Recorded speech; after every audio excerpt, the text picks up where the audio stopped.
নমস্কার বন্ধুরা, আমি মৌমিতা আর আমার এই চ্যানেলে আপনাদের সবাইকে স্বাগতম। দেখুন এই বৃষ্টির মধ্যে ছোট্ট পাখিটা কেমন নিরাপদ জায়গায় আশ্রয় নিয়েছে। আজকে ভোর 5টা থেকেই একটানা বৃষ্টি হয়ে যাচ্ছে আমাদের এখানে। আমার একটা ইদানিং অভ্যেস হয়ে গেছে, প্রতিদিন সকালে ছাদে গিয়ে গাছগুলোকে একবার না দেখলে আমার মনটা ঠিক ভালো লাগে না। তাই আজও তার ব্যতিক্রম হয়নি। ছাতা নিয়ে এক দৌড়ে ছুটে চলে গেছি ছাদে আমার গাছগুলোকে এক ঝলক দেখতে এবং আপনাদেরকেও দেখাতে।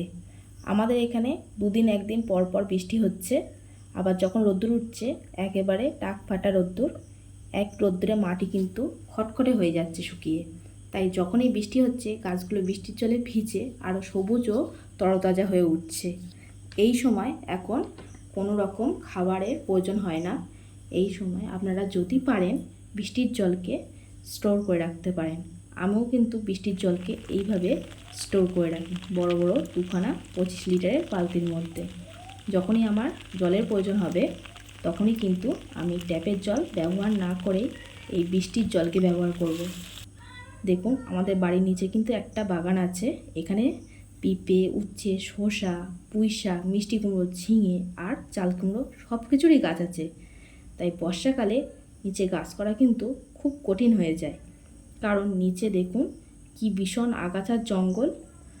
এই সময় গাছগুলোকে মেনটেন করা খুবই অসুবিধা। এরা দেখুন নিজেদের মধ্যে কেমন নিজেরাই চারিদিকে লতিয়ে যাচ্ছে। তাই গাছগুলো আমার শাশুড়ি মাই দেখে বর্ষাকালে চারিদিকের পরিবেশটা কেমন সবুজ হয়ে উঠেছে। আজকের ভিডিওটা আমি এই পর্যন্তই। আমার ভিডিওটা যদি ভালো লাগে লাইক, কমেন্ট, সাবস্ক্রাইব করে আমার পাশে থাকবেন। নমস্কার বন্ধুরা, আপনারা সবাই ভালো থাকবেন, সুস্থ থাকবেন।